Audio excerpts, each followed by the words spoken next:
Bonjour.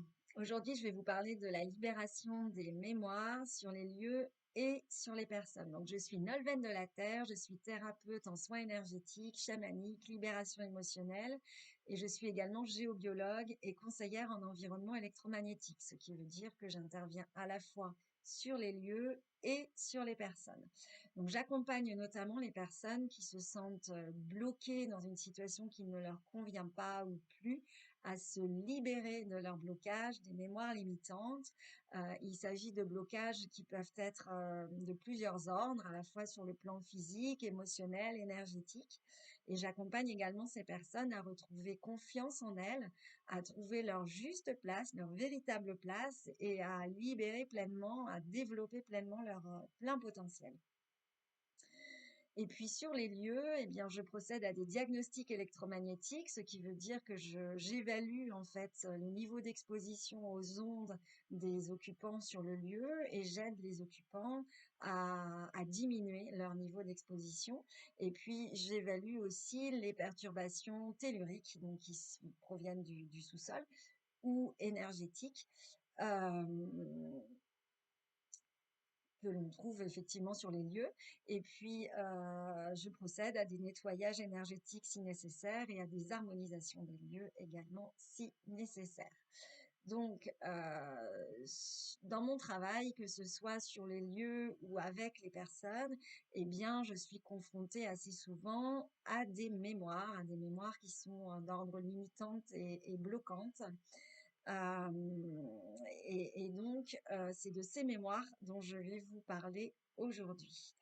Alors, dans l'univers, ce qu'il faut savoir, c'est que tout est information et chaque information a sa propre vibration. Et donc, ce sont ces informations, ces mémoires que l'on retrouve sur les lieux ou sur les personnes. Et il s'agit vraiment d'une multitude d'informations différentes, hein, puisque les informations peuvent être d'ordre physiologique, énergétique, émotionnel, etc. Alors, quelles sont les mémoires, moi, que je retrouve sur les lieux ou sur les personnes et qui nous empêchent de vivre pleinement notre vie, qui nous bloquent, qui nous perturbent sur notre lieu de vie? Je vais commencer par vous parler des lieux de vie, des mémoires que je trouve sur les lieux. Eh bien, ce qu'il faut savoir, c'est que les lieux conservent certaines mémoires et sont comme des empreintes, en fait, qui se sont inscrites sur les lieux. Euh, des empreintes qui s'inscrivent au fil du temps, des empreintes de la vie, hein, tout simplement, sur les lieux. Et ce sont notamment des empreintes de mémoire traumatique qui peuvent venir du coup perturber le vivant. Et quand je parle de vivant, c'est à la fois les humains, les animaux et les végétaux. Alors, c'est notamment le cas, par exemple, il m'arrive de trouver des mémoires de morts violentes, donc suicide, homicide, abattage d'animaux également. Ça peut être aussi des mémoires de violence conjugale ou de maltraitance d'enfants. Ce genre de mémoire que je vais retrouver effectivement sur le lieu. Donc, ce sont des mémoires traumatiques qui laissent des traces, des empreintes et que le vivant, les occupants peuvent percevoir de manière assez informelle, de manière invisible, de manière inconsciente la plupart du temps, hein. Et ça entraîne des malaises, du mal-être sur le lieu. On peut aussi se sentir déprimé, on peut se sentir agressif, voire même violent. Ça peut réveiller chez nous des accès de violence également. Euh, donc, il est évidemment préférable d'éviter les scènes violentes sur son lieu de vie, hein. Si vous prévoyez de vous disputer de manière assez forte, assez violente avec une personne, bah, évitez de rester chez vous, faites-le à l'extérieur. Et puis, bien évidemment, puisque un lieu, ça vit, c'est normal. Certaines petites disputes sont inévitables, dans famille notamment, donc que ce soit une petite dispute avec notre conjoint, avec nos enfants. Eh bien, quand c'est arrivé, Pour nettoyer son lieu, on peut se servir de la sauge, du palo santo ou des huiles essentielles pour nettoyer notre lieu de vie. Il suffit tout simplement de brûler un peu de sauge, du palo santo ou de vaporiser des huiles essentielles sur le lieu avec l'intention, en émettant l'intention consciente de nettoyer son lieu, et on va nettoyer ces petites traces, j'ai envie de dire, de la vie quotidienne. Par contre, pour des scènes plus violentes qui peuvent marquer le lieu plus en profondeur, il faudra peut-être faire appel à un professionnel. Donc, ce qu'il faut savoir aussi, c'est que certains matériaux vont conserver plus que d'autres les mémoires du lieu. Et c'est notamment le cas des pierres, des minéraux. Donc, chez les peuples anciens, les pierres étaient considérées comme les gardiennes de la connaissance, les gardiennes de la mémoire de Gaïa, de la mémoire de la Terre. Les Amérindiens les appellent les grands-mères en rapport avec la sagesse de la connaissance, en fait.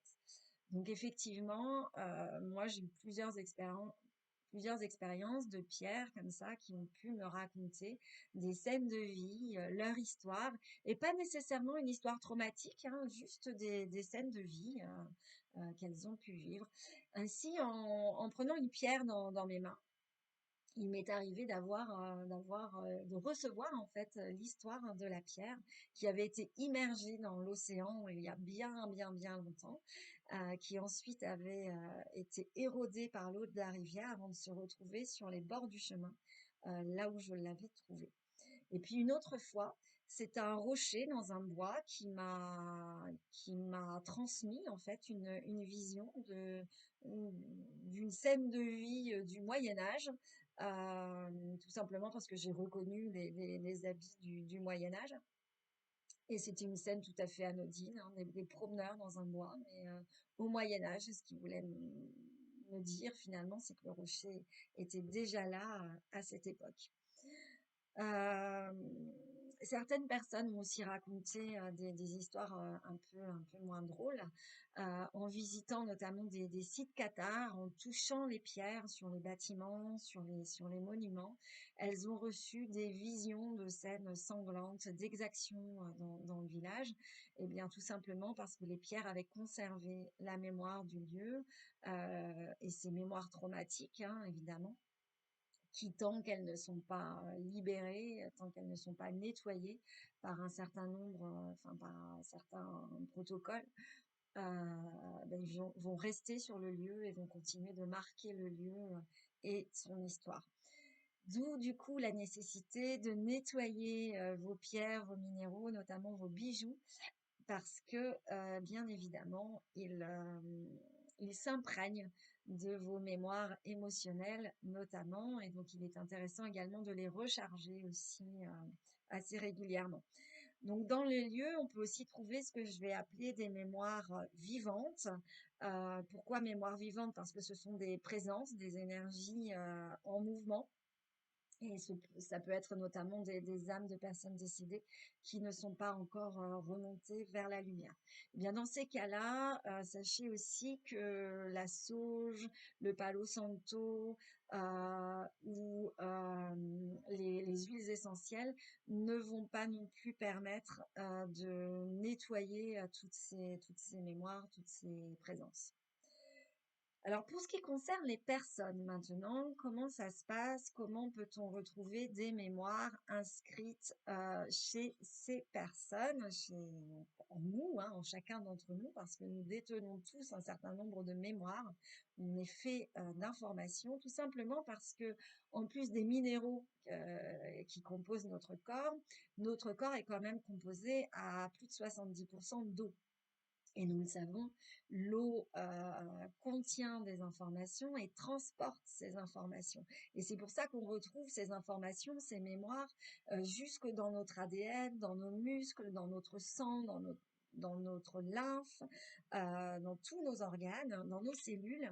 Et pour ça aussi qu'on parle de mémoire cellulaire d'ailleurs, puisque les mémoires que nous avons vécues ou qui nous ont été transmises, je vous en dirai un peu plus tout à l'heure, on les retrouve jusque dans nos cellules et dans notre ADN. Je ne parle Du coup, pas ici des corps énergétiques, des corps subtils, astral, éthérique, mental, etc., hein. Je parle vraiment du corps physique, physiologique. Les émotions qui ne sont pas exprimées pleinement par notre corps, que l'on ne s'est pas autorisé à traverser, à nous laisser traverser plus exactement, c'est-à-dire par exemple une tristesse que l'on a contenue, une colère que l'on a réprimée, eh bien toutes ces émotions que l'on a retenues, que l'on a réprimées, vont rester inscrites dans notre corps tant qu'elles n'auront pas été libérées. Et c'est ces émotions-là que l'on va retrouver sous forme de mémoire, notamment. Donc, c'est comme si notre histoire émotionnelle était gravée dans notre corps.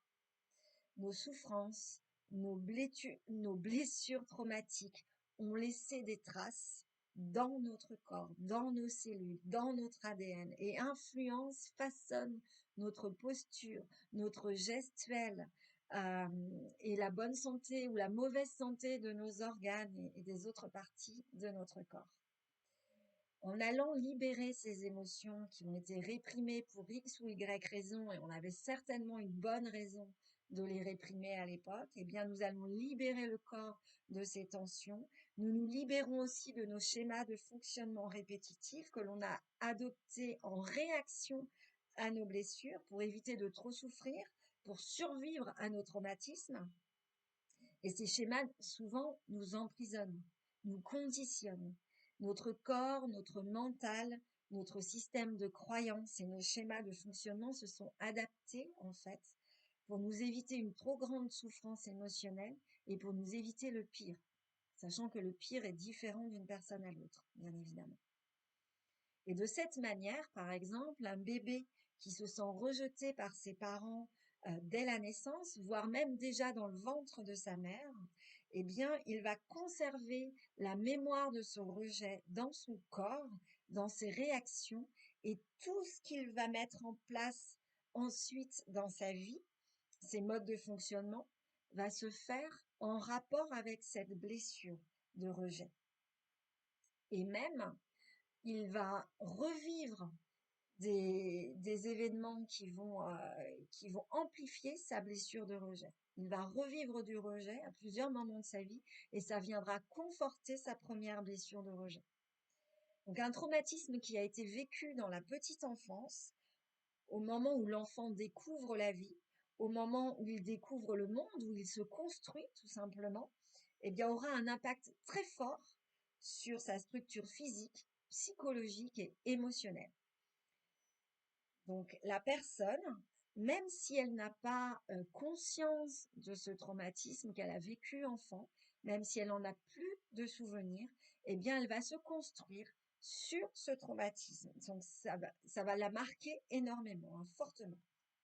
Le corps, du coup, et ça je vous l'ai certainement déjà dit si vous avez vu une autre de mes vidéos, le corps ne nous ment pas, le corps est notre meilleur allié, notre meilleur guide et il conserve en lui toute notre histoire, il conserve toutes nos mémoires et lors d'un travail de libération corporelle des émotions, eh bien des mémoires enfouies depuis bien longtemps peuvent ressurgir, peuvent refaire surface à ce moment-là et se libérer. Donc c'est comme sur les lieux en fait, hein, les mémoires chez une personne vont se libérer en allant libérer l'émotion, en y mettant de la conscience, en mettant de la conscience et de la lumière sur ces mémoires et en libérant les émotions qui y sont liées. Tout simplement parce que bien évidemment, on ne va pas changer l'histoire du lieu, on ne va pas changer l'histoire de la personne qui va rester identique, mais on va dissocier l'histoire du lieu ou de la personne des émotions qui sont restées prisonnières en fait sur le lieu ou sur la personne. Et en libérant ces émotions qui étaient liées à l'histoire du lieu ou à l'histoire de la personne, eh bien, on libère la personne ou le lieu de ces blocages. Donc, je vous ai parlé ici, du coup, des mémoires qui sont vécues par la personne au cours de sa vie, au cours de son incarnation dans son corps physique. Donc, les mémoires qui ont pu, de traumatismes, qui ont pu être vécues depuis sa conception. Mais il existe aussi d'autres types de mémoires qui se sont inscrits dans nos corps subtils, mais aussi dans notre corps physique. Et ce sont des mémoires qui n'appartiennent pas à notre incarnation présente dans ce corps physique, qui n'appartiennent donc pas à l'histoire de ce corps physique, mais qui appartiennent peut-être à nos ancêtres ou à l'histoire de notre âme. Ce sont ce qu'on appelle les mémoires transgénérationnelles ou les mémoires karmiques ou mémoires de vie antérieure. Et donc, en allant libérer ces mémoires de vie antérieure ou ces mémoires transgénérationnelles, eh bien, on se libère aussi d'un certain nombre de blocages. Alors, comment ces mémoires, qui ne relèvent pas de notre vie actuelle, peuvent encore agir sur nous aujourd'hui?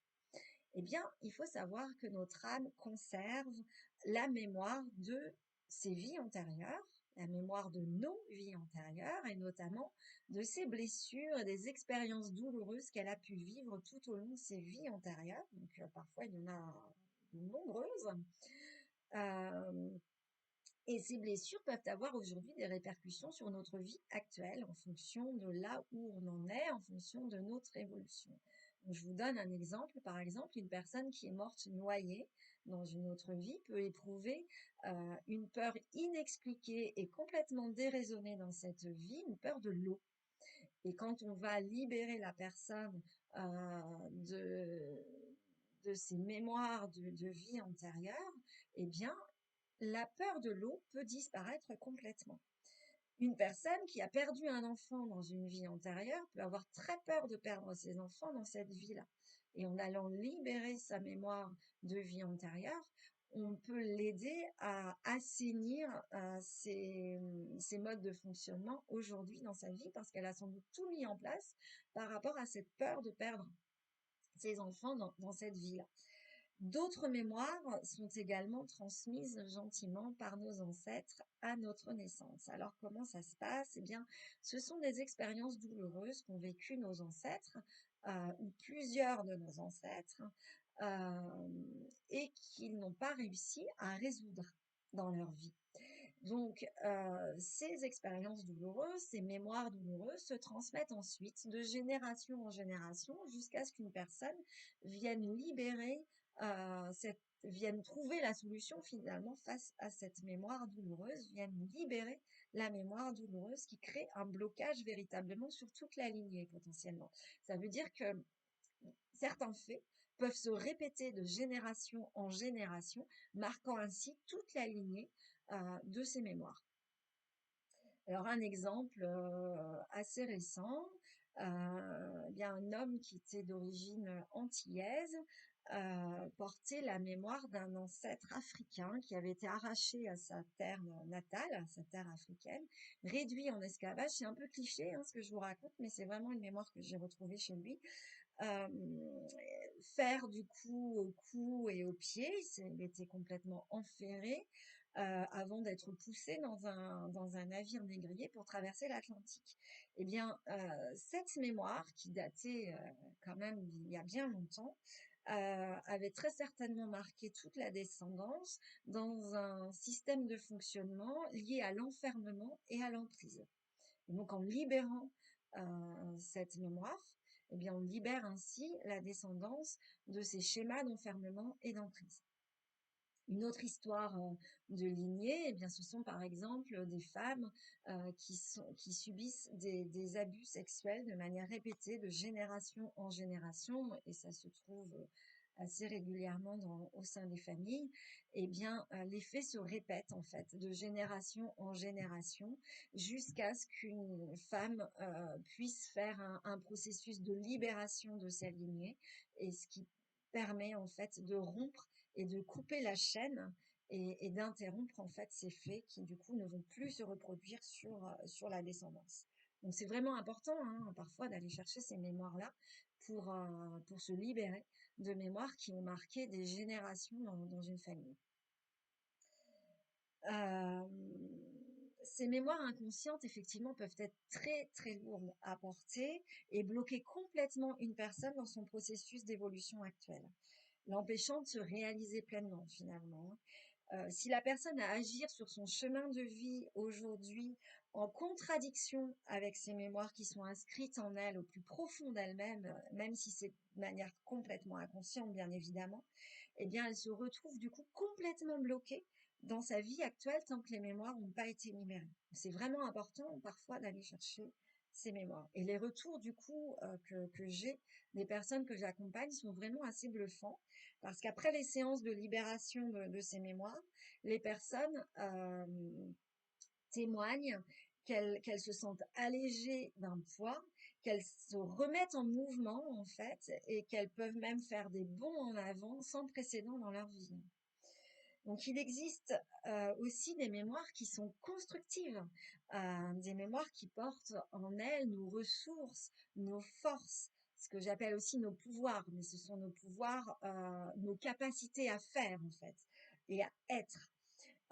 Et c'est des mémoires que l'on peut avoir besoin de retrouver consciemment sur notre chemin de vie actuel parce que elles vont nous aider à nous affirmer pleinement et à reprendre confiance en nous. Et ces mémoires-là, elles proviennent d'où? Eh bien, tout simplement, notre âme a vécu un certain nombre de vies avant de s'incarner dans cette vie-là, et elle a du coup accumulé aussi un certain nombre de connaissances, elle a fait un certain nombre d'expériences, et il peut être intéressant de se reconnecter en fait à ces connaissances et à ces expériences pour pouvoir y mettre de la lumière et à les retrouver en conscience et ainsi se les approprier aujourd'hui pleinement et les réintégrer pleinement dans notre vie actuelle. Donc aller chercher nos mémoires, qu'il s'agisse de les libérer ou de s'y reconnecter pour y retrouver des forces, ça peut vraiment être une démarche passionnante qui permet du coup de mieux se connaître, de s'accueillir pleinement et avec nos parts d'ombre comme nos parts de lumière.